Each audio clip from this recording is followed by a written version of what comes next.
Buenas noches, estudiantes del curso de Doctrinas Económicas. Eh, por favor, me confirman, ¿están viendo la presentación? Sí, señor. Perfecto. La charla de hoy se denomina Pensamiento Neoclásico de la Economía. Les habla Germán Fernando Medina Ricaurte, soy el director del curso. Hoy, 25 de octubre del 2023, damos inicio a este planteamiento de este pensamiento económico. Dentro del proceso que vamos a adelantar en el día de hoy, vamos a trabajar algunos temas que son muy relevantes, más que todo como con el tema del pensamiento. Evidentemente, ya en este estado de avance del curso, ustedes desarrollaron unos trabajos y hoy en día tienen herramientas muy importantes que me pueden complementar o que pueden debatir los argumentos que estamos exponiendo en el día de hoy. Generalmente los temas a trabajar, hago una presentación general del curso, vamos a hablar de algunas intencionalidades que pretende este curso, luego se explicará las actividades de aprendizaje. Hablaremos de los principales exponentes del pensamiento económico. Vamos a tratar algunos aspectos que eran relevantes para la tarea 3 y por último hablaremos de la forma como se hace la retroalimentación. El tema central es de los neoclásicos de la economía.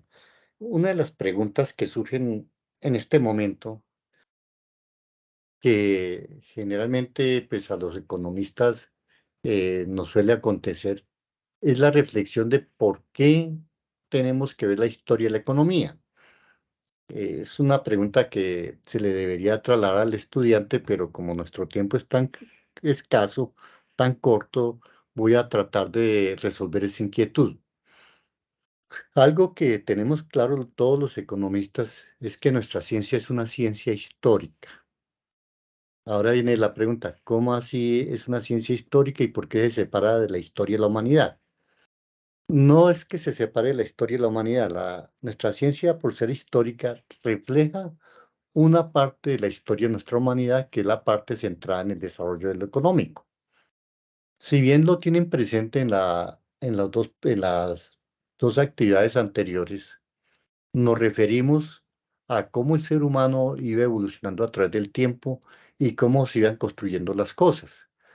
Si ustedes bien recuerdan, cuando hablábamos de los preclásicos de la economía, cuando hablamos de Platón, de Sócrates, de Aristóteles, cuando hablamos de algunos escolásticos como San Agustín, San Antonio, Nicolás de Oresme, entre muchos otros, llegábamos al entendimiento que allí había un pensamiento económico muy interesante. Entonces, ese pensamiento se iba agregando. Era cuando mirábamos, por ejemplo, el planteamiento de Francisco Ice Quesney, que nos hablaba de una balanza comercial. Aunque ustedes no lo crean, ese pensamiento prevalece hoy en día y lo vemos reflejado en un instrumento que se llama la balanza de pagos en economía, que en su cuenta corriente aparece algo que son exportaciones e importaciones. Y cuando comenzamos a aislar un poco más fino y comenzamos a revisar las políticas económicas de un gobierno, comenzamos a ver que este planteamiento tiene unos lineamientos divergentes de acuerdo a los gobiernos que estén de turno. Unos propenden por exportar materias primas. Hoy en día los llaman los commodities.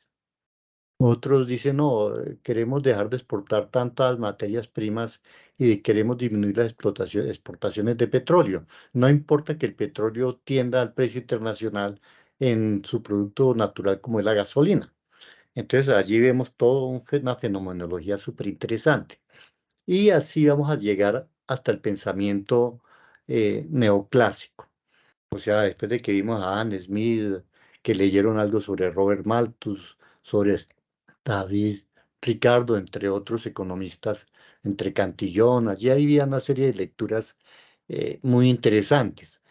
También comprendo que hay veces que las lecturas son demasiado densas y demasiado extensas y requiere un poquito más de ampliación. Ese es el espacio que estamos teniendo en el día de hoy para poder mirar cómo se comporta todo eso. Entonces, cuando llegamos al planteamiento neoclásico, vemos que todavía yo no he dado la respuesta, el por qué es importante esta escuela de pensamiento. Esta escuela de pensamiento es súper importante para la economía, porque ellos son los que comienzan a aplicar por primera vez el plano cartesiano a la economía. Ustedes ya tuvieron una aproximación con la oferta, con la demanda, con la economía en condiciones de competencia perfecta, que hablaremos más adelante, y tuvieron alguna proximidad con el oligopolio, monosomnio y competencia monopolística. Cuando llega uno allí, la mejor forma para poder identificar todos estos elementos es a través de los cuadros cartesianos que puede uno reflejar las tendencias de las curvas, hallar puntos de equilibrio, hallar elasticidades, establecer isocostas, isocuantas y tener una claridad del proceso microeconómico. Entonces, a esta escuela de pensamiento, que también se le conoce como escuela marginalista, se le atribuye la aplicación de lo que son las matemáticas y de lo que es los cuadros cartesianos y la estadística a la explicación económica. De ahí lo importante de este pensamiento. A la par, también se está desarrollando otro pensamiento que es el pensamiento keynesiano. Espero que hayan tenido la oportunidad de revisar el documento de Keynes. Y el pensamiento de Keynes, a partir de Keynes, es donde la economía tiene una apertura o una claridad entre los elementos microeconómicos y los macroeconómicos. Entonces, gracias al aporte de Keynes, podemos decir, al pensamiento que planteó el profesor Keynes, podemos afirmar hoy en día que la macroeconomía comienza a desarrollarse a partir del pensamiento keynesiano y a partir de los neoclásicos tradicionales es lo que, o ortodoxos, es lo que se desarrolla todo este pensamiento de la economía. Les voy a pedir el favor, generalmente yo hago un espacio por si desean preguntar. Ahorita todavía no voy a abrir el espacio, pero más adelante, en la medida que vayan surgiendo preguntas, si quieren las pueden anotar en el chat y al final las vamos mirando, o si lo consideran pertinente, pues las vamos aportando o desarrollando en la medida que vamos haciendo este ejercicio.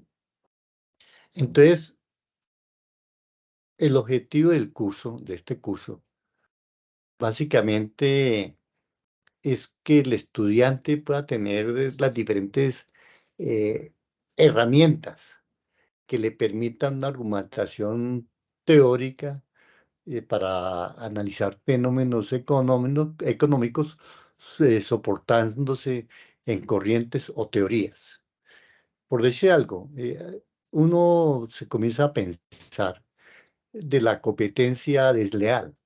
Entonces ahí tienes uno que hacer un ejercicio si es una competencia oligopolística y mirar cómo son las características de ese mercado para poder opinar de una manera cierta, segura y firme sobre estos fenómenos.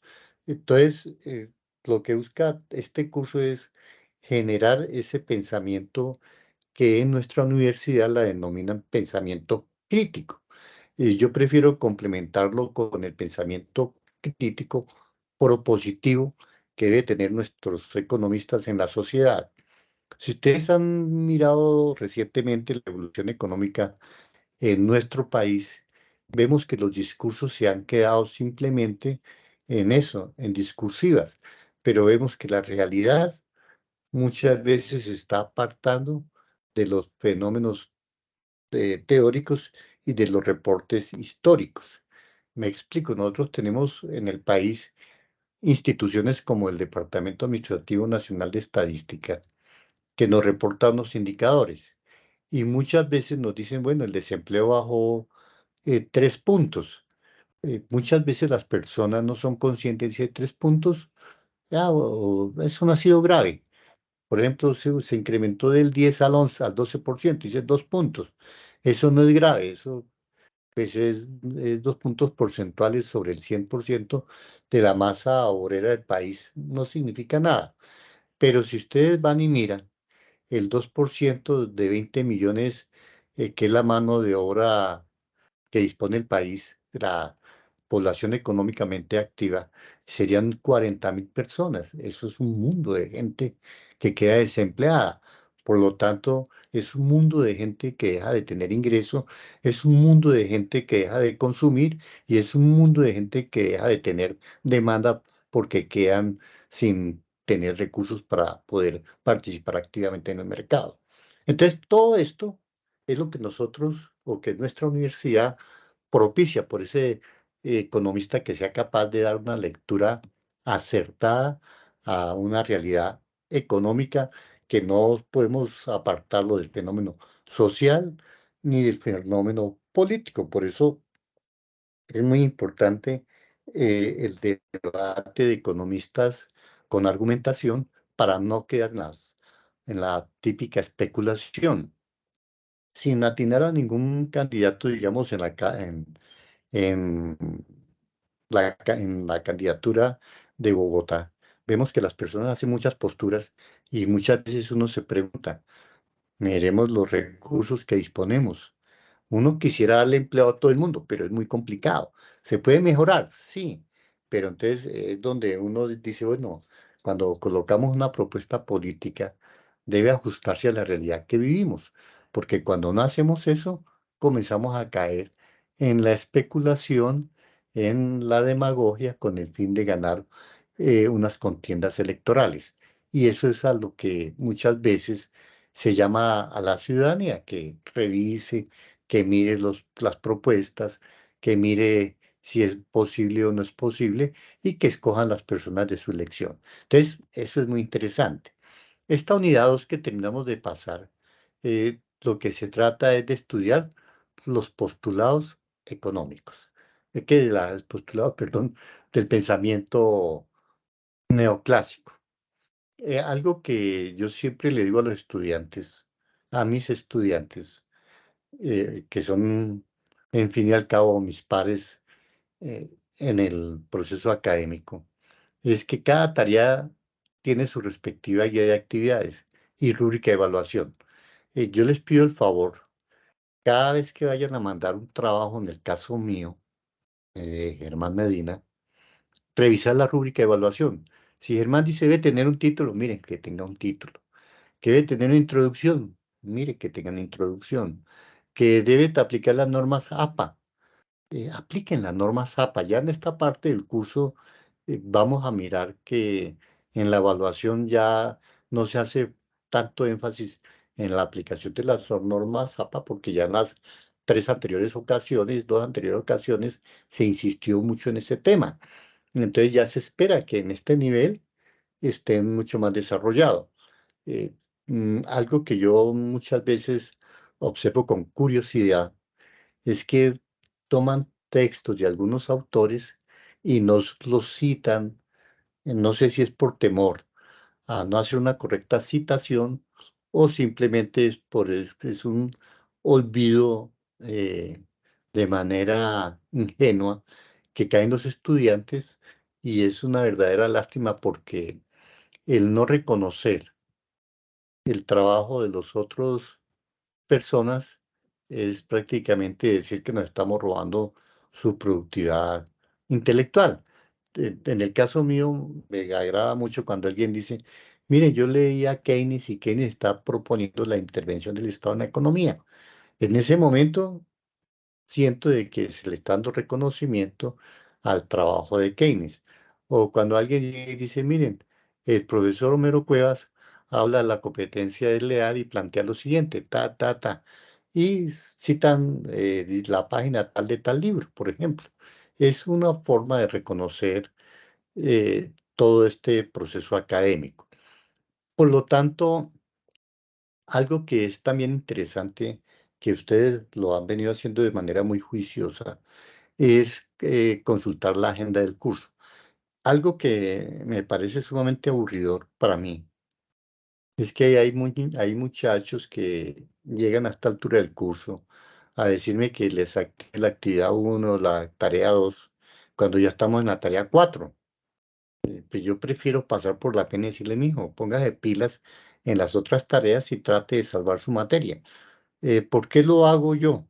Porque yo sí creo que en la academia todos debemos de tener una serie de responsabilidades para el éxito y el cumplimiento de nosotros como profesionales. ¿Qué tal que, por ejemplo, yo tenga que hacer un trabajo para la Secretaría de Hacienda del distrito, que en alguna época trabajé allí, y yo le diga al secretario de Hacienda o al alcalde mayor, no, mira, eh, toda la planeación del presupuesto que se hace en enero no la pude hacer allá y la hago acá. Por favor, eso dice mucho del profesional. Con tal de que en eso sí les pido mucho un favor de que me colaboren presentando las actividades dentro de la agenda.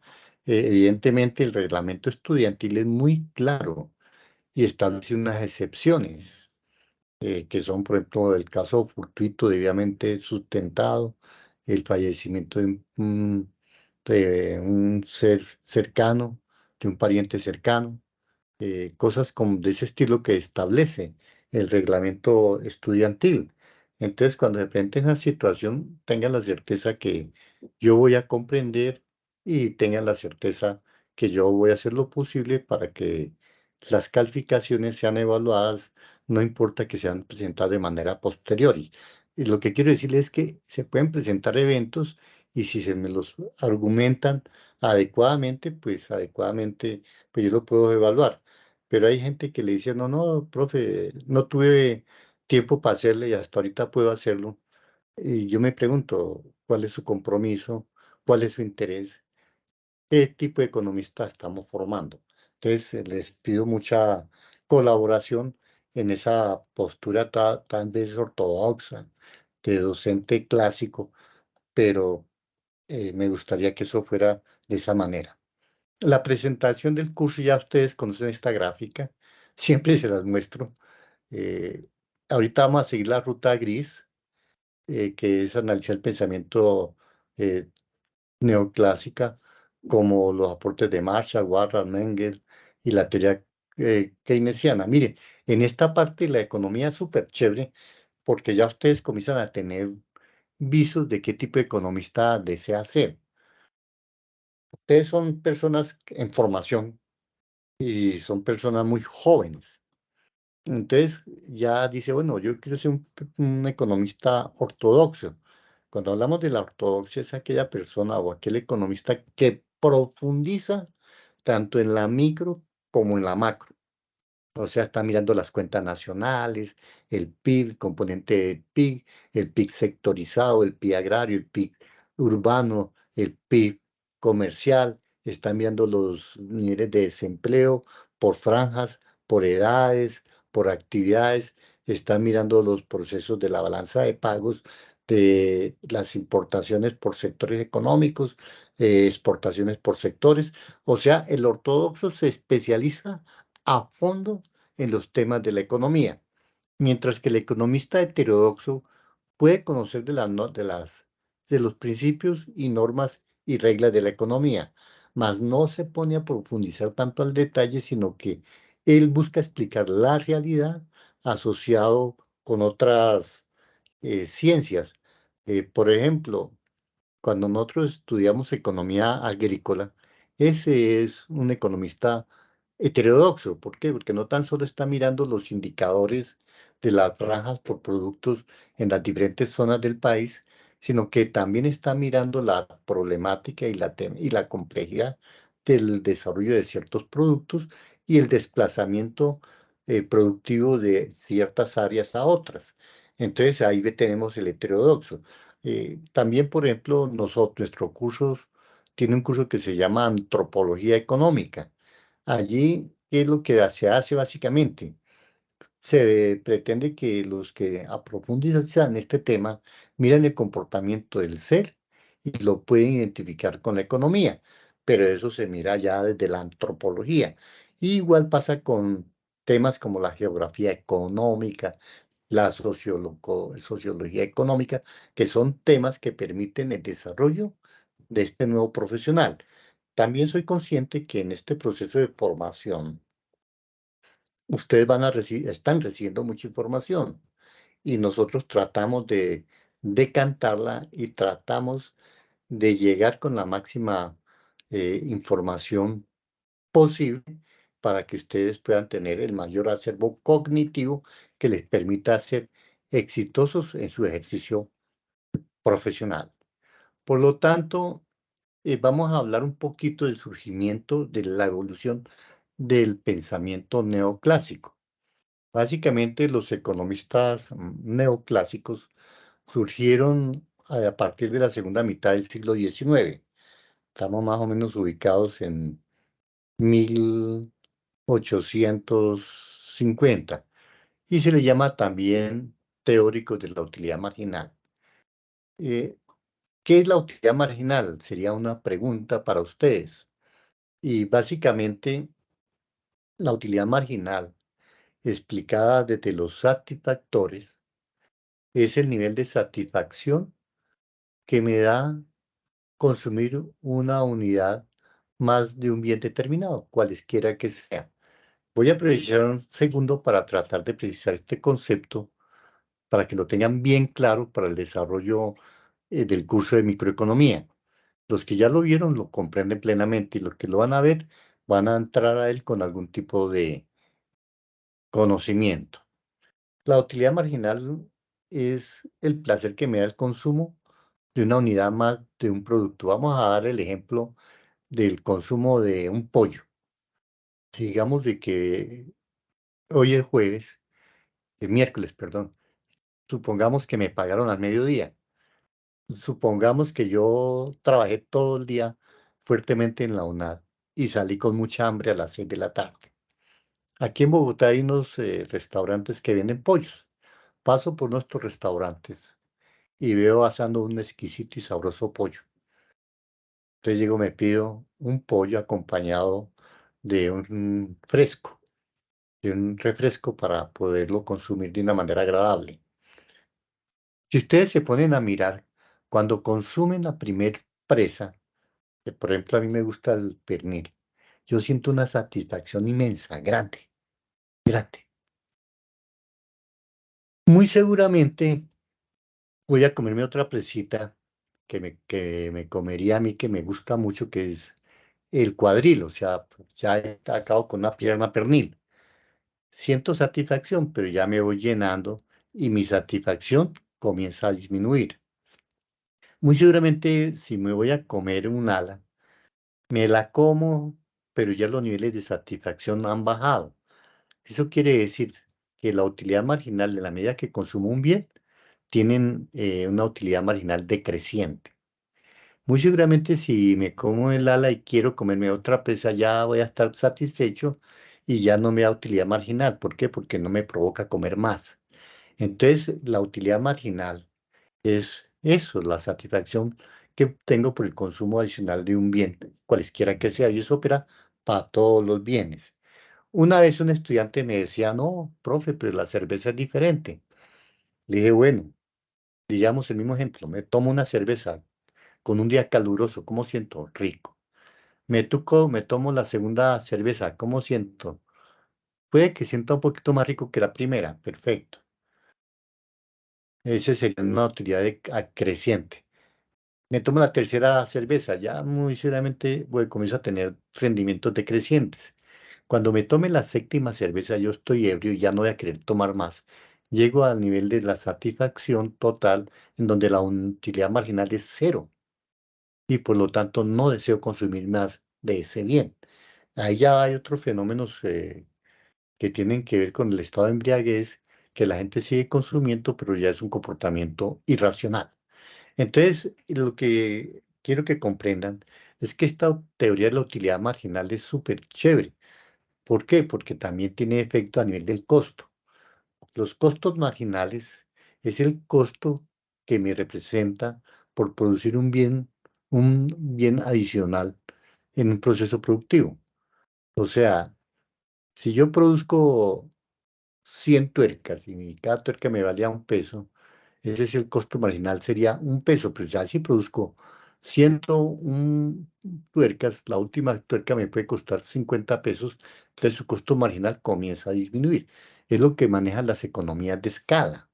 Y es muy interesante tener en cuenta este concepto porque ahí es donde podemos mirar el tema de la utilidad marginal, de la satisfacción del cliente y, o sea, los costos marginales y tratar de establecer desde la marginalidad unos puntos de equilibrio de producción.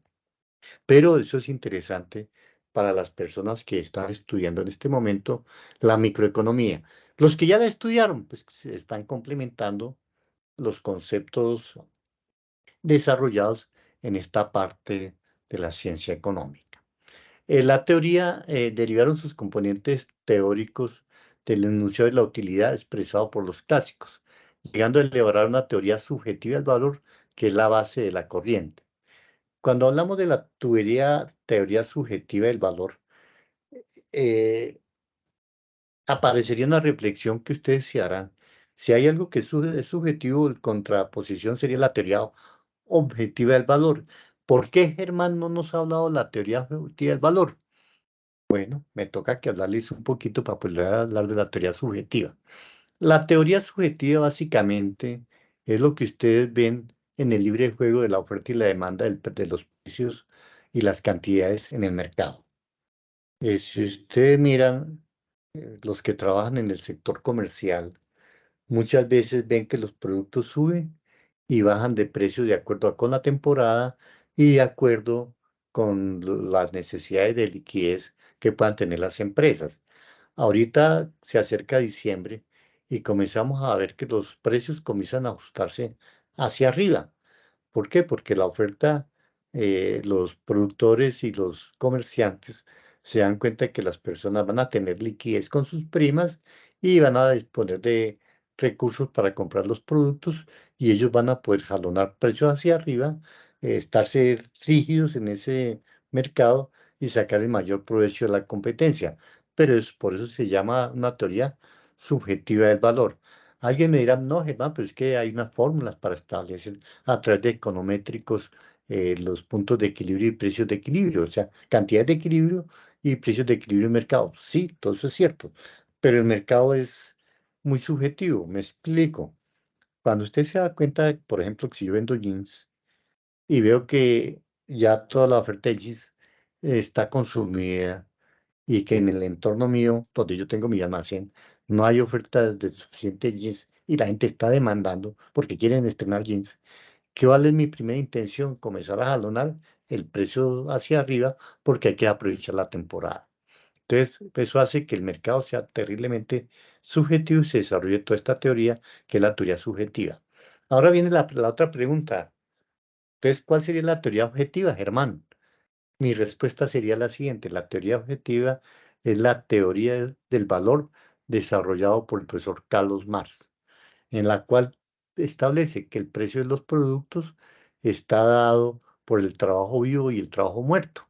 El trabajo muerto es el trabajo que se ha acumulado, por ejemplo, en las materias primas a través de otros procesos productivos. Y el trabajo vivo es el que yo le agrego al proceso productivo. O sea, yo compro, por ejemplo, tomemos el tema de los gyms, compro 100 metros de índigo. Ahí, ese precio que yo gasto ahí es trabajo muerto, que alguien más recogió algodón, lo procesó en los telares y sacó el índigo. Y cuando yo hago el corte, el pegue, el entallado y el marcaje de los jeans, en ese momento estoy aplicando trabajo vivo y eso tiene un valor.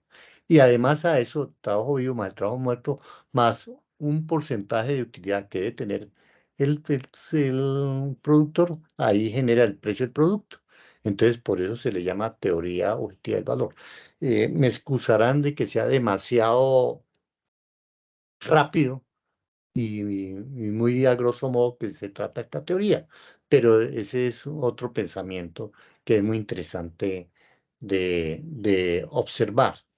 Siguiendo con nuestro proceso en el pensamiento neoclásico, está el iniciador de la corriente neoclásica, se le atribuye a Hermann Hering Gossen, que estudia las leyes de la conducta humana.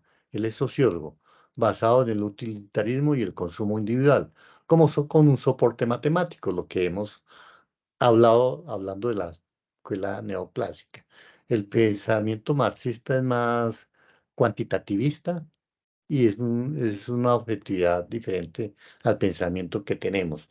No digo que no sea malo, no digo que no sea bueno, lo que digo que es un planteamiento diferente. Algunos de los teóricos reconocidos eh, que se dan en un periodo de 100 años está William Stanley Jevons, Karl Menger. Karl Menger, uy, es súper chévere, es un pensador clásico. Él tiene un libro de fundamentos de economía de 1930 y explica la marginalidad, súper genial. Ese es un autor que recomiendo a los economistas que quieren convertirse en ortodoxos que hagan esa lectura y que en sus bibliotecas guarden ese libro. ¿Por qué? Porque cuando uno está escribiendo, hay veces que a sus cabezas se vienen cosas que hemos leído, entonces no tiene la fuente y qué bueno que tenerlo ahí cercano. Claro que hoy en día con la internet todo está a la mano, sino que hay que tener la habilidad de identificar qué es bueno, qué es real o qué es falseado. Pero eso ya la humanidad, la sociedad lo va como digeriendo. Otro es León Warras, muy bueno, y se le consideran a todos estos eh, los principales de la escuela de la utilidad marginal. Si algún día tienen que hacer algún trabajo para algún profesor de la utilidad marginal, consulten a cualquiera de estos pensadores económicos, porque se lo pueden pedir al inicio de la carrera, posteriormente en su desarrollo profesional. Los neoclásicos se van a soportar en tres fuentes del pensamiento. Esto sí casi no lo trabajan en los documentos que me presentan. ¿De dónde viene el devenir del pensamiento? Claro que yo tampoco lo pregunto dentro de la guía. Con el tiempo me va a tocar que incluir en la guía algo que me hablen cuáles son las fuentes. Las fuentes, pues básicamente es la fuente austriaca y ahí tienen los aportes de Menger, de von Bauer y de Wisner. La escuela inglesa está Evan Alfred Marshall y la escuela matemática Warra y Wilfredo Pareto. Estoy siendo lo más conciso posible. ¿Por qué? Ustedes dirán, pero Germán, ¿por qué metes el tema de la escuela matemática? Porque a partir de acá comienzan a aparecer las ecuaciones de regresión de X y Y. Ahí es donde ustedes de una manera puede ser mecánica. Cuando usted dice precio Q de X es igual a una constante de C o A más el precio del bien X que se va derivando a la medida que va cambiando el precio de X. Y es donde derivan ya sea la curva de la oferta o sea la curva de la demanda. Y entonces dice cantidades ofrecidas o cantidades demandadas. Pero básicamente cuando ustedes miran la fórmula en sencillo, viene siendo y es igual a más bx. Esa es la ecuación de la recta. Entonces cuando ustedes llegan, miran eso, dicen, ya comienzan a entender cómo es el modelo. Algo que hay que tener cuidado en economía frente al cálculo es que la variable independiente en cálculo está en el eje de las X, mientras que en economía la variable independiente está en el eje de la Y, que es el PX. Entonces, muchas veces los profesores de micro no hacen esa precisión y los estudiantes cuando comienzan a mirar las elasticidades comienzan a tener una serie de inconvenientes. Pero esa es la explicación por qué ha sido tan importante la escuela matemática, que nos da unas herramientas espectaculares para poder tener una explicación de la realidad y tratar de pronosticar el futuro. Entonces, viendo eso, vamos a hablar de las generalidades del pensamiento neoclásico. Básicamente, la primera es una utilidad o satisfacción derivada del consumo. Segundo, ellos trabajan la productividad del capital. ¿Se acuerda cuando hablábamos de los costos marginales? Eso tiene que ver con ese tema. Y tercero, la idea de lo relevante no era el valor absoluto, sino los precios relativos. El valor absoluto era la teoría marxista y lo relativo es lo que nos da el mercado. Este pensamiento por allá desde el 1871, pues se desarrolla todo un enfoque de planteamientos metodológicos y proposiciones económicas. Es lo que hoy se conoce economía neoclásica. Y si aquí hubiera una lineecita, debería de ir diciendo que es lo que se asocia a la microeconomía. También la han denominado economía marginalista y cuyos fundamentos suelen ser expuestos en los cursos de microeconomía y la teoría del equilibrio general y bienestar, lo que le venía hablando. Algo interesante en todo este tema es la teoría subjetiva del valor, por eso es que se le llama subjetivistas o marginalistas. Ya sabemos que desarrollan el concepto de la escasez. Este concepto de la escasez es tan importante que Mark Lieberman, el que fue gerente de la bolsa de Nueva York en la década de 2010 al 2013, que estuvo 3 años, él plantea es que los economistas nos hemos complicado en la definición de economía, cuando la economía básicamente es el estudio de la escasez, no es más. Eso es lo que hacemos los economistas.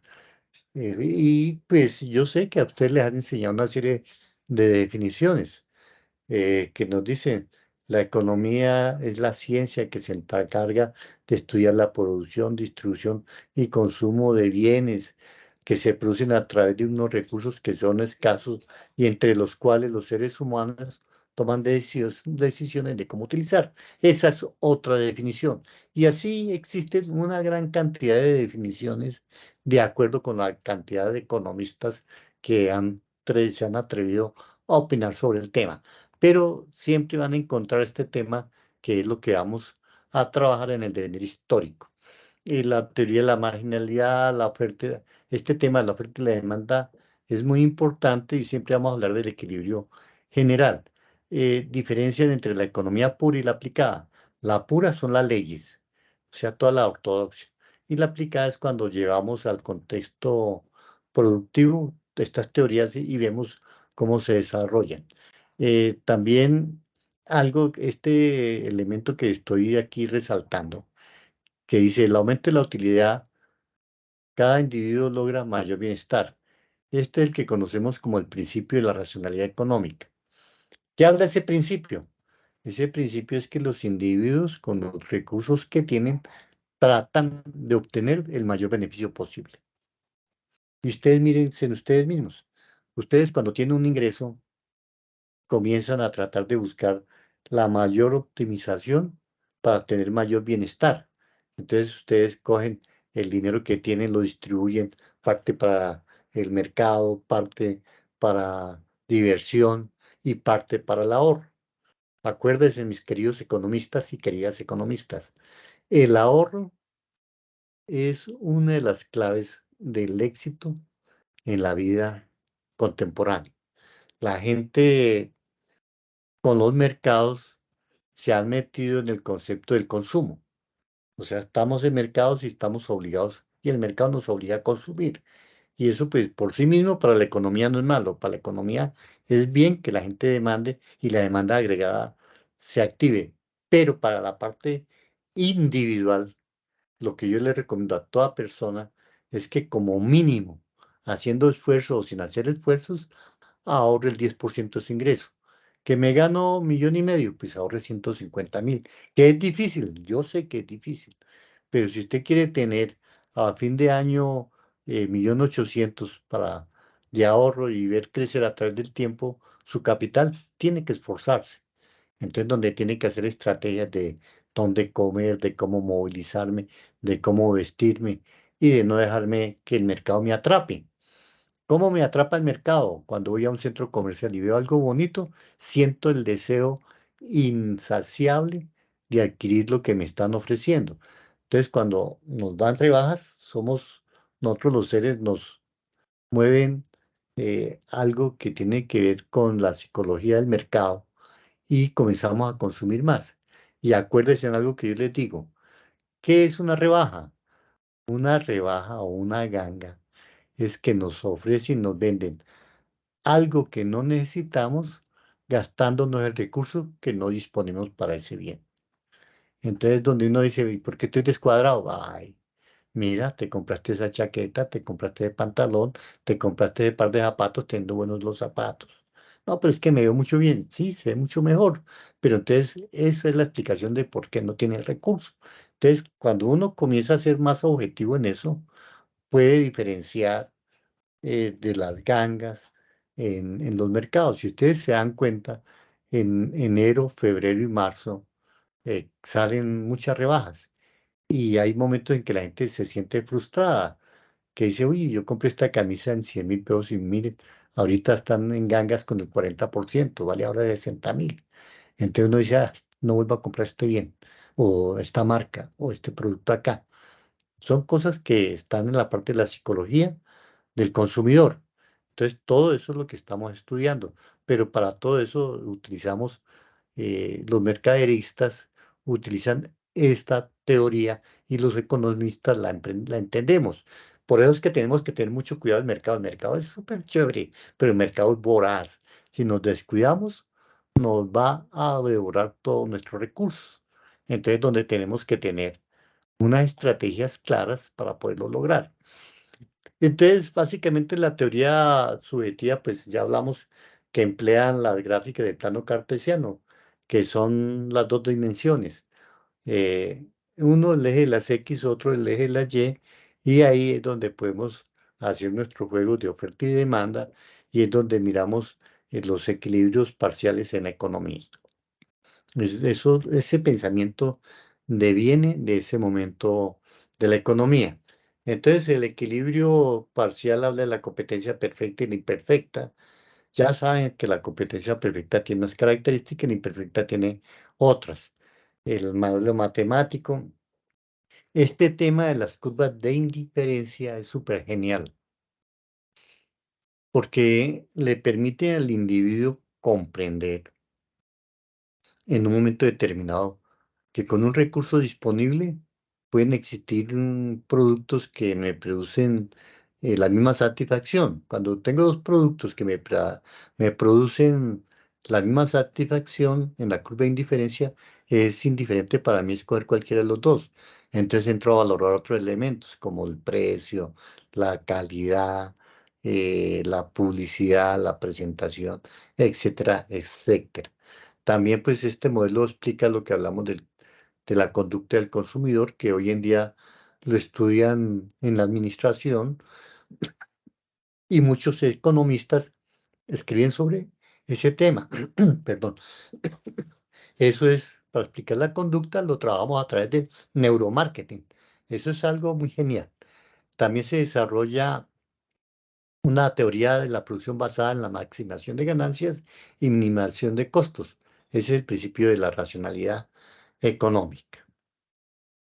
Entonces, básicamente, aquí he querido mostrar todo lo que se refiere el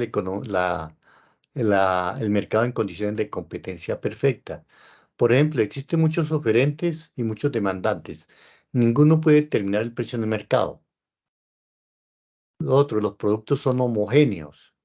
Otra característica, hay libre movilidad de los recursos y por último existe pleno conocimiento del mercado. Yo sé que esto tiene que ver mucho con la microeconomía y es importante que como economistas ustedes tengan claro estos conceptos. Por ejemplo, que en algún momento que lleguen a estar en algún escenario eh, y tienen que hablar y por casualidad usan el término de mercados en condiciones de competencia perfecta, sepan estos elementos, que hay muchos oferentes, muchos demandantes, que los productos no tienen diferencias, son muy parecidos, y que hay libre movilidad de recursos. Es muy difícil de explicárselo a las personas. ¿Por qué? Porque realmente en la vida real no hay libre movilidad de los recursos. Eso se refiere a que usted, por ejemplo, hoy en día tiene una librería y mañana quiere montar una zapatería y lo puede hacer rápidamente o que tiene una zapatería y quiere montar una fábrica de tecnología. Eso no lo puede hacer rápidamente, requiere unos procesos ulteriores que demandan tiempo y demandan recursos. Por lo tanto, esta parte es muy difícil que se cumpla. Por eso es que todos los economistas hablan que existe este mercado, pero que es un mercado teórico, es un mercado supuesto y es un mercado de referencia para analizar el comportamiento. O sea, ellos ya vieron desde ese momento que existían y que necesitaban como ciencia unos elementos con que comparar la realidad. Entonces ellos desarrollan todo esto. Otro elemento que también es muy complicado es que existe pleno conocimiento del mercado. Este tema dio origen a un libro que sacó el Premio Nobel de Economía, Joseph Stiglitz. Joseph Stiglitz, por allá en el 2003-2004, sacó un libro, 2002 me parece, que se llama Asimetría del Mercado. ¿Por qué sacó eso? Porque él cuando fue presidente del Banco Mundial, planteaba que el único mercado que reunía este elemento de condición de competencia perfecta era el mercado financiero global. Y resulta que no, al contrario, allí existen muchos secretos, mucha información que manejan los diferentes actores o agentes económicos que desvían la atención y desvían la decisión de las que participan en él. Acordemos la crisis del 2018. Acordémonos que aquí en Colombia han habido mini crisis en el 2002, en 2017, perdón, la global fue en el 2008, la de Wall Street con los famosos bonos basura. Pero bueno, eso lo ven en temas de mercado de microeconomía, pero es importante tenerlo presente. Por lo tanto, algo que vemos que está en el mercado es que en el mercado pues la oferta, la demanda, tratamos de hablar, de hallar puntos de equilibrio en donde se corten los precios y las cantidades, tanto en la oferta y la demanda. Y eso es lo que han visto ustedes básicamente en microeconomía. Algunos ya lo vienen trabajando desde introducción a la economía o desde la fundamentación o fundamentos de economía. Pero ya eso es la explicación de por qué ese pensamiento, de dónde se viene originando y es una teoría que tiene validez desde que trabajen de supuestos de ceteris paribus o en condiciones de status quo en sus análisis. Las obras, aquí he retomado algunos autores a Warras, a Robbins, a Wilfredo Pareto, a Stanley Gibbons y Alfred Marshall. Ellos escriben, tienen diferentes tratados sobre la economía y pues plantean su vista desde el ángulo del pensamiento neoclásico. Y eso por sí mismo es muy interesante. Eh, yo sé que estas lecturas, si me dicen, Germán, ¿cuál me recomienda de todas estas lecturas? Habrían dos que yo les sugeriría que leyeran. Uno son de Alfred Marshall, Los principios de la economía. Uno leyendo esto puede entender muchas cosas de la economía. Y otro, uno de Wilfredo Pareto, que tiene que ver con el manual de la economía política. Y uno con estos dos temas es súper chévere. Entonces, son recomendaciones que me atrevo a hacer con el fin de que puedan leer. Algo que yo también le recomiendo a mis estudiantes. Hoy en día con Internet, pues muchas cosas han cambiado. Sus bibliotecas virtuales, tratar de tener libros que hayan leído, ya sea virtual. ¿Por qué? Porque si ustedes tienen libros que no han leído, se van a llenar de un poco de material que pues puede que los logren utilizar, pero no saben qué es lo que contiene. En cambio, cuando uno lee el material, ya sea por encima, ya sea uno o dos capítulos que le llamen la atención, sabe qué es lo que tiene dentro de la biblioteca. Yo soy de la generación todavía del papel. Para mí es fascinante tener mis libros. Y con mis libros yo leo, escribo, reflexiono, saco todo esto, pero todo esto lo pueden encontrar también desarrollado de mejor forma en la internet, pero no explicado de mejor forma, porque eso sí lo hago yo. Perfecto. Discúlpeme lo egocéntrico que he sido en ese momento. Quiero referirme de que desde allí, desde este momento económico, del pensamiento económico, ellos detectaron unas leyes. Por ejemplo, la ley de la oferta, en la medida que suben los precios, los oferentes están dispuestos a ofrecer más bienes y servicios. O sea, cuando un productor ve que su producto comienza a subir de precio, pues ¿qué es lo que él va a querer hacer inmediatamente? Pues subir, hacer más productos, producir más. También la curva de oferta está en función de los costos de producción, nivel tecnológico y el precio del bien. Esto lo ven en microeconomía. Es donde ustedes ven que el precio el precio de la oferta hacia O P de X es igual a costos de producción más nivel tecnológico más el precio del bien en el producto. Eso me establece mi estructura de costos. La ley de la demanda. En la medida que los precios suben, la demanda menos cantidad de bienes y servicios.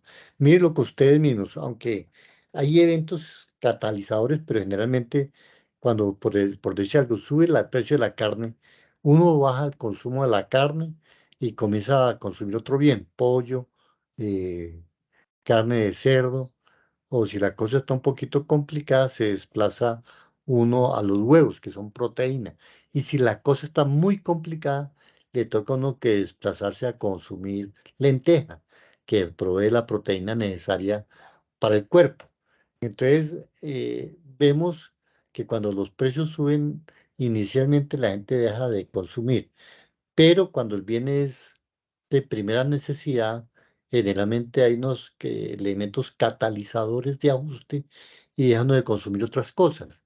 Por ejemplo, uno al principio deja de consumir carne, pero cuando comienza a hacerle falta, entonces dice, bueno, yo me tomaba unos traguitos de whisky el sábado, ya no voy a tomar whisky, me tomo dos cervecitas pero consumo más carne. O sea, ya la estrategia desde la racionalidad del individuo, que cada uno es diferente. Entonces allí es súper interesante todo el proceso del entendimiento económico. Por lo tanto, algo que hay que tener claro es que la curva de la demanda está en función de los precios de los satisfactores. Cuando ellos o cuando nosotros hablamos de satisfactores, son de productos. Y de los ingresos de los compradores, de los gastos de los compradores, del precio de los bienes sustitutos y de los bienes complementarios. Mira, ustedes de pronto no son conscientes y lo que quiere la economía es que uno sea consciente. Entonces, no cuando es consumidor, tiene que mirar el precio del bien que va uno a comprar y lo debe no comparar. Debe mirar el ingreso que dispone para no tener problemas posteriores. Hay que mirar el precio de los bienes sustitutos y el precio de los bienes que complementan ese producto. Entonces, eso nos da una mejor ubicación en el mercado y probablemente podremos tener un mayor éxito en ese desempeño. Algo que también es interesante es básicamente algunos conceptos que se han desarrollado que vienen en el pensamiento, que es la marginalidad, el equilibrio, la utilidad decreciente, las curvas de indiferencia, la línea de presupuesto, uy, esta línea es súper chévere, es la línea de la restricción presupuestal. Generalmente la hace uno con dos productos, dos bienes, pero ahí lo que se pretende en la teoría es que seamos conscientes que tenemos una restricción presupuestal y es donde muchas de las personas que tienen problemas con el manejo de sus créditos es que no tienen en cuenta estas restricciones y ahí es cuando comienzan a tener problemas de carácter legal para el cumplimiento de sus obligaciones. También la hizo cuánta, la competencia perfecta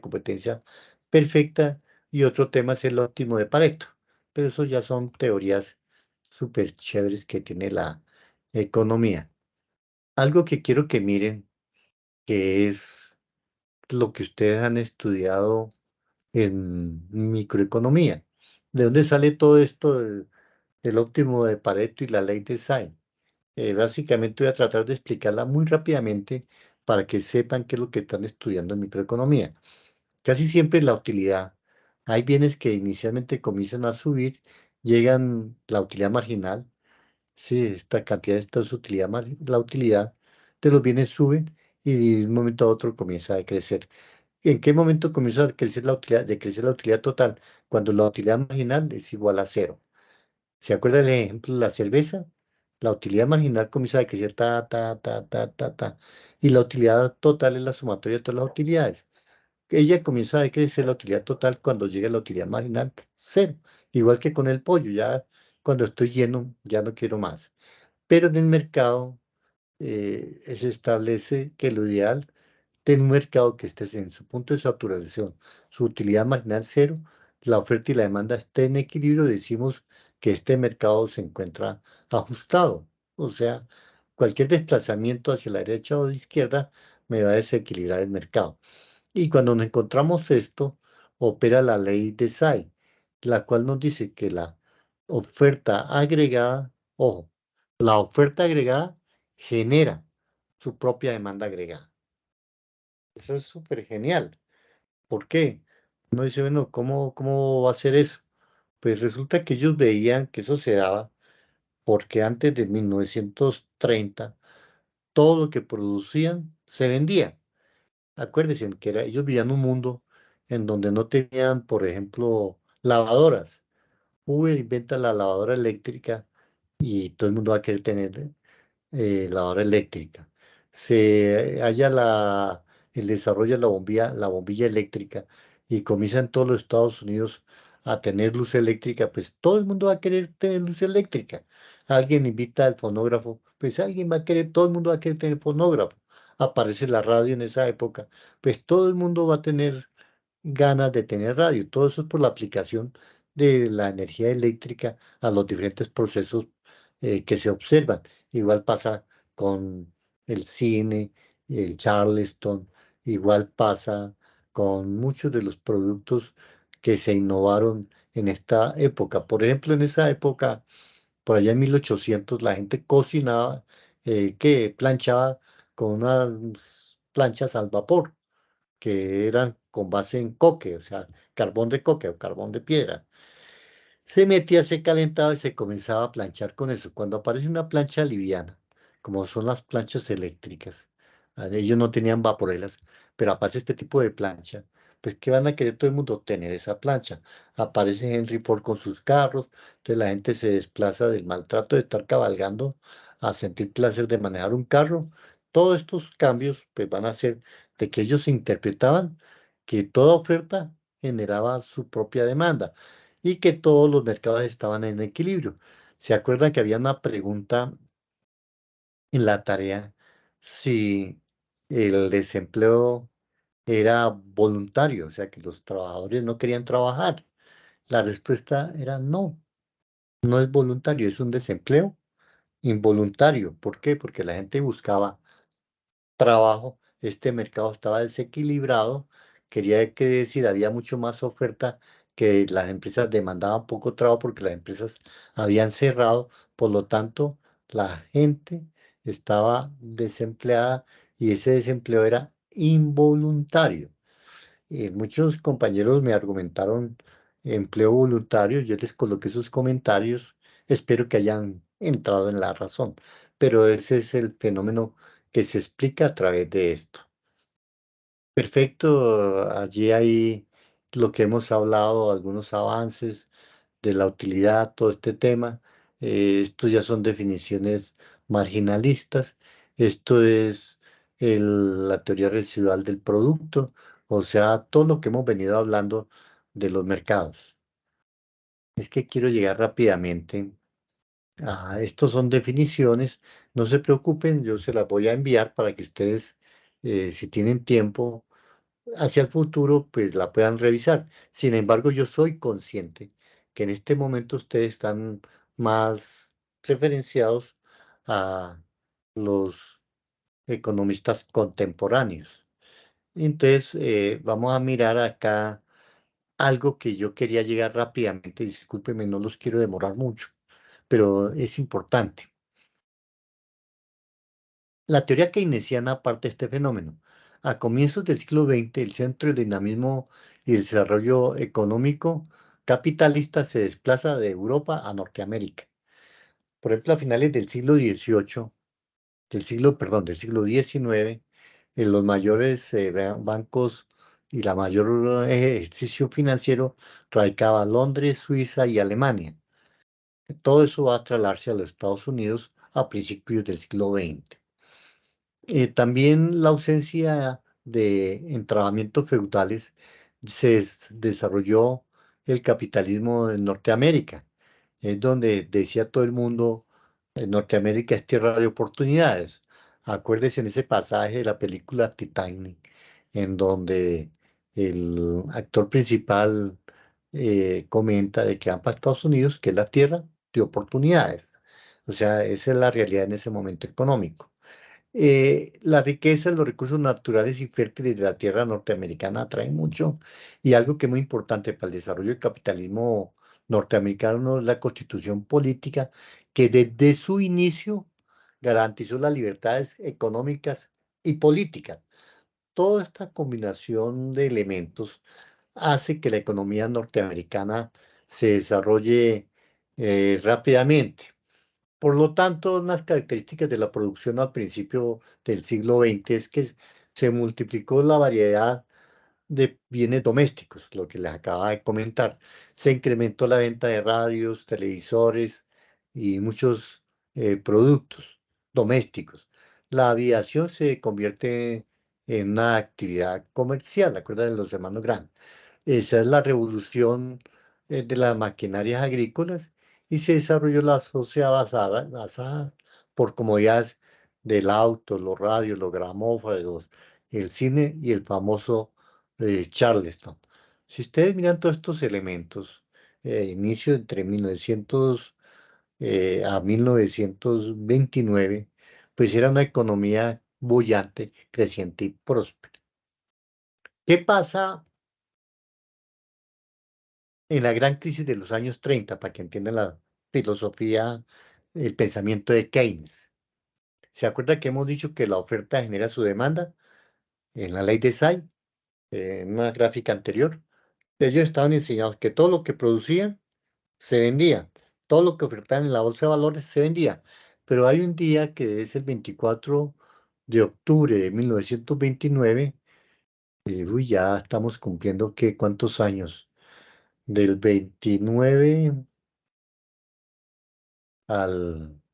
Ayer se cumplieron del 29 al 79, son 50 años, al 2000 años, mejor dicho, son 90 y,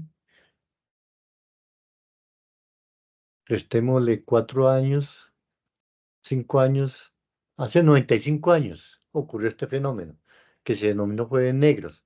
¿Qué fue lo que ocurrió en la bolsa de Nueva York, Wall Street? Pues básicamente se ofertaron 13 millones de acciones en la bolsa de Nueva York. La demanda, o sea, fue casi nula. O sea, estaban enseñados que todo lo que se ofrecía se vendía. Y imagínense el choque y los nervios que ocurren, que en ese momento caen los precios casi en un 50%. Ustedes jóvenes, si tienen acciones y ven que sus acciones bajan de precio, ¿cuál es su primera intención? Pues venderlas, ir al mercado y venderlas. Posteriormente, el martes 29 de octubre, se ofrecieron 33 millones de acciones. Mire, de 13, todo el mundo dijo, "No, vamos a perder mi plata, vamos a recuperarla". Salieron a ofertar y se presentó una caída igual a la anterior. O sea, si inicialmente habían perdido el 50% de los valores y estas acciones vuelven al mercado, vuelven a perder el otro 50%, quiere decir que agregado han perdido el 75% de su valor.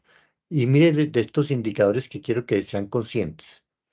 Las acciones de las empresas más importantes de los ferrocarriles y aún los títulos de deuda pública perdieron entre 1929 y 1933, 4 años, el 80% de su valor. O sea, si usted tenía 10 millones en acciones y sufre este colapso, básicamente lo que recuperó fueron 2 millones, una pérdida tremenda. Las pérdidas de los accionistas se estiman en 450.000 millones de dólares. Uy, una cantidad de dinero tremenda. Y lo más importante para el análisis económico, la tasa de desempleo en este periodo aumentó del 3,2 a 25%. Nosotros por allá en la época de los 80 tuvimos niveles de desempleo del 26, 27%. Ahora estamos cercanos entre 9 y 12%. Esperemos que ese desempleo siga bajando. Para que vean, todo esto es lo que ocurrió. Y pues básicamente la teoría neoclásica que decía que la oferta generaba su demanda en este evento no era aplicable. Era aplicable con los fenómenos anteriores, pero acá no era aplicable. De ahí que comiencen pues a surgir algunas teorías. Esto es lo que ya vimos, está resumido.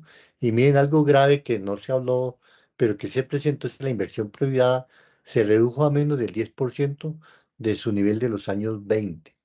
Los salarios de los obreros agrícolas se redujeron a la menos de la mitad. O sea, ya si la gente estaba tan desesperada por buscar trabajo que no importaba que le pagaran menos, pero estaban interesados en trabajar. Y por último, se presentaron, se quebraron 9.000 bancos, imagínate, 9.000 bancos, imagínenselo.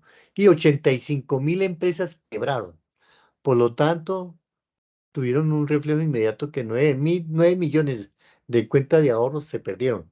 Cuando hablamos que se perdieron, esa gente perdió su platica, cosa tremenda. Eso es muy complicado el tema de las crisis, pero que quiero que sean conscientes que eso se da. Entonces, la teoría económica de Keynes, ¿qué es lo que nos plantea? Que la ley de Say no explica los fenómenos de la crisis económica de 1930. Algo que quiero que tengan en cuenta mis queridos compañeros es que Keynes nunca dijo que la ley de Say estaba equivocada. Simplemente dijo que no se aplicaba para los fenómenos que ocurrían en la gran crisis. Él acepta que la ley fue válida hasta antes de la gran crisis. El planteamiento ortodoxo no era suficiente para superar la crisis de los años 30 en el siglo XX, o sea, las leyes de la oferta y la demanda. La oferta agregada no genera la demanda agregada. Esa es la ley de Say. Y para superar la crisis, ojo, este es el secreto de esta parte, es el secreto del pensamiento keynesiano. Para superar la crisis es necesaria la intervención del Estado en la economía.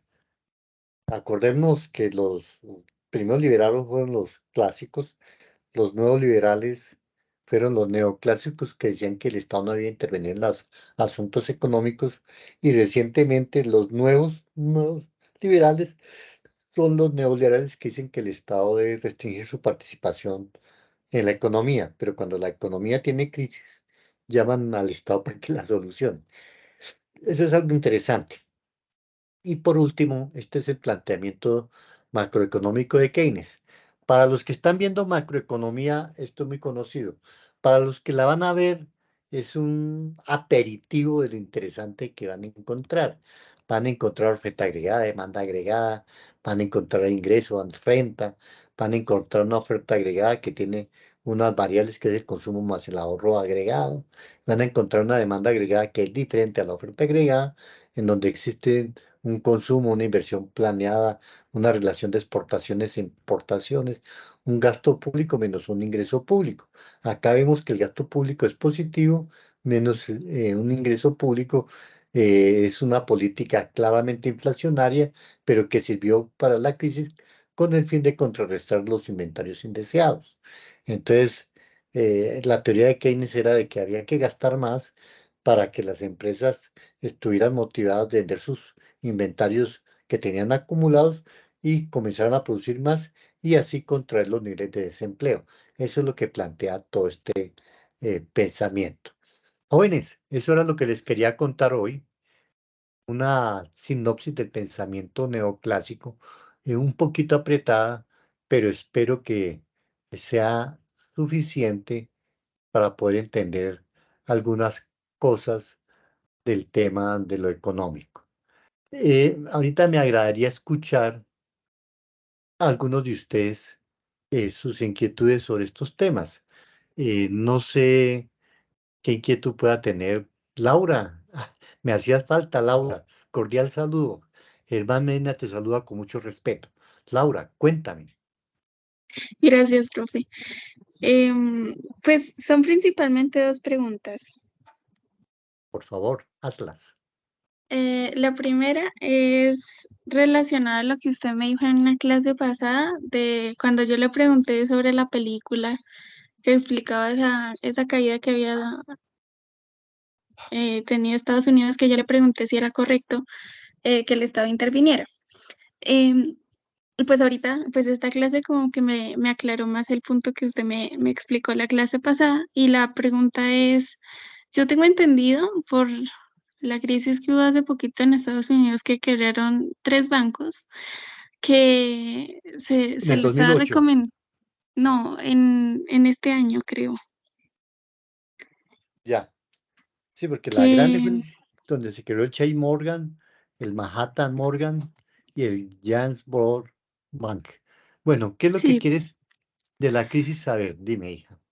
es que a veces cuando ocurren crisis económicas con los bancos y eso, y que todo el mundo empieza como a preocuparse por el dinero, siempre se recomienda que se guarde cierta cantidad de dinero en los bancos, porque se dice que como que los bancos sustentan eso, o sea, como que esa cierta cantidad de dinero está respaldada, pero si esa cantidad de dinero se excede, ya no está más respaldada. Entonces, yo le quería preguntar, si todo el mundo hiciera eso en una crisis económica, ¿todos los bancos se vendrían abajo también? Sí, mira, te voy a citar algo que ocurrió acá en Colombia por allá en el 2012, perdón, en el 2006, antes de la crisis global. Aquí en Colombia, entre paréntesis, voy a citar una marca de un banco que es el Banco de Vivienda, cierro paréntesis. Este banco fue sujeta de un ataque, de un ciberataque, en la cual decían que el banco había quebrado. ¿Qué ocurrió inmediatamente? Todas las personas, apenas se generalizó el rumor, hacían largas filas. Yo me acuerdo que tuve que ir aquí en Bogotá al barrio Kennedy a hacer una diligencia y habían filas de 1 kilómetro de gente esperando sacar los bancos, la plata del banco. Todos sabemos que la actividad del banco básicamente es recaudar dinero pagando un interés bajito para prestarlo con un interés grande. Entonces, el diferencial entre lo que colocan y de lo que pagan es lo que ellos operan. Casi toda la parte está invertida en créditos. Por lo tanto, si toda la gente va y retira su dinero, ¿qué va a pasar con el banco? Va a quebrarse. ¿Cómo solucionaron esa crisis? Esa crisis, eso fue mucho más acá, fue en el 2013, si no estoy mal. Eh, ¿Cómo solucionaron esa crisis? El Banco de la República le sugirió que tuvieran unas jornadas, que ampliaran las jornadas ese día hasta las 6 de la tarde y sugirió llenar todos los cajeros electrónicos con dinero, de tal manera que los proveedores del Banco de la República de liquidez en las principales ciudades fueron a la vivienda y le hicieron algo que se llama préstamos a corto plazo. O sea, se llaman operaciones de mercado a corto plazo, que son los famosos OMAS. ¿Eso qué significa? Significa que el banco le presta a los bancos un dinero, el Banco de la República o banco emisor, a los bancos comerciales a una tasa de interés muy, muy por debajo al comercial. ¿Para qué? Para fondearlos. Y como en ese momento toda la gente tenía crisis, y la gente quería ir a retirar el dinero. ¿Qué pasó en la realidad? Pasó que en ese momento la gente vio que el banco comenzaba a tener solvencia, que los cajeros comenzaban a botar el dinero a entregar y ya la gente se tranquilizó. A tal manera que en el día, más o menos a 3, 4 días, la gente volvió a dejar sus dineros en el banco y el banco pudo devolver el dinero al Banco de la República.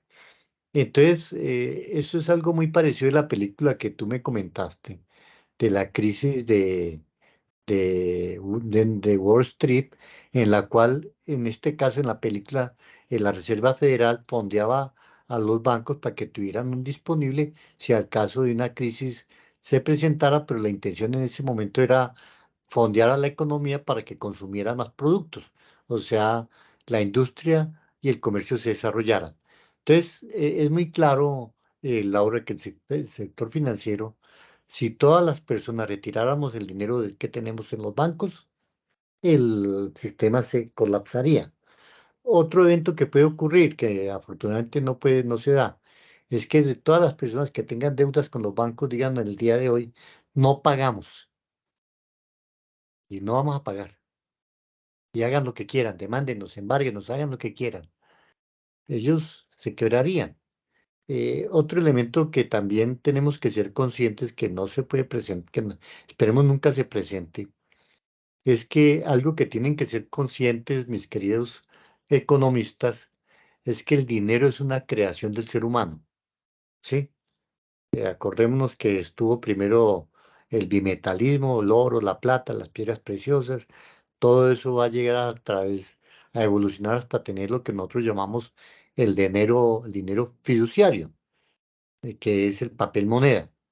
Antes teníamos un dinero que era cambiario, que estaba representado por el material que contenía cada moneda, pero hoy en día es el dinero fiduciario, es un dinero que su valor se lo da la aceptación social.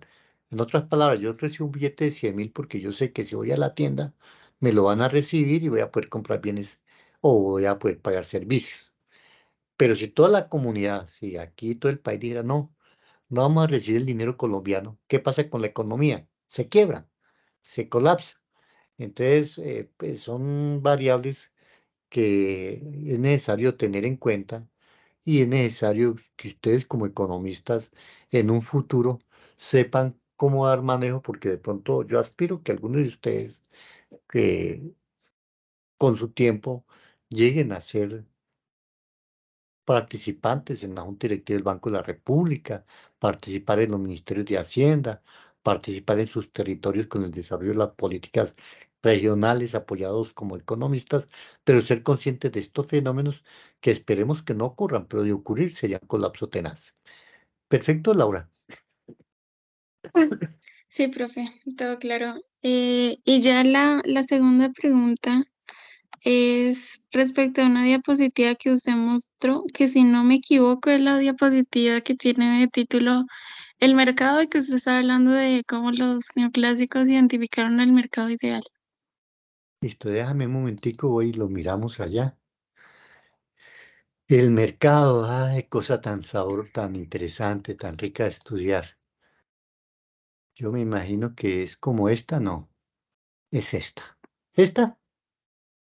La que tiene el circulito rojo, esa, Esta. sí, profe, esa. Es que en esa diapositiva, en la parte de la explicación que usted nos estaba dando, estaba diciendo que, eh, pues que en sí en el mercado todo es cambiante, ¿sí? Ujú, Pero esta pregunta, es que no sé, yo hace poquito conocí una empresa que se llama TSMC, que es una empresa de chips de Taiwán, creo. ujú, eh, y, y bueno, se popularizó, tengo entendido que después como de la crisis de la pandemia, algo así, no sé, no estoy muy segura. ujú. Pero mi pregunta va más enfocada a, yo tengo entendido que esta empresa en sus inicios tuvo como más de 10 años que no generaba la cantidad de ganancias necesarias y en sí era pérdida de plata como mantenerla. Y pues para esa cantidad de años que habían transcurrido, lo normal o lo que la mayoría de gente pues tendría tendencia como a decidir es a dejar esa empresa, pero el creador de esa empresa siguió confiando en su empresa. Incluso intentó pedir un préstamo a Estados Unidos y bueno, se lo negaron y entonces después lo que hizo fue que aumentó la capacidad de las máquinas para que trabajaran el doble de duro y ahora es la empresa líder en fabricación de chips. Entonces, pues a mí esa historia se me hace como muy improbable con toda la teoría que usted nos mostró. Entonces, no sé si usted podría decirme algún tipo de explicación o no sé. Bueno, lo que yo intuyo con la información que tú me das es que él tenía claro que existía, que él tenía un espacio en el mercado. Casi siempre las personas cuando ingresan a un mercado, independientemente del producto que tengan, lo que buscan es encontrar lo que llaman un nicho o un espacio. Él muy seguramente confiaba en la tecnología que tenía o que podía importar y lo que tenía era que fondear su empresa. Eh, lo que pasa es que 10 años a pérdida, él debía tener mucho dinero para poder castigar o poder soportar las pérdidas. De pronto no eran tanto pérdidas, sino que de pronto en su proceso los costos eran igual a los ingresos eran igual a los gastos y no tenía la rentabilidad esperada. Pero ahí es un ejercicio en donde evidentemente él tenía claro que había una oferta, esperó que madurara, su empresa creció y muy seguramente tiene algún producto que hace que pueda monopolizar una parte del mercado. Y eso es lo que le da la garantía a él. Acordémonos que los mercados, todo lo que tiene que ver con tecnología, son muy dinámicos, porque la tecnología cambia muy rápidamente.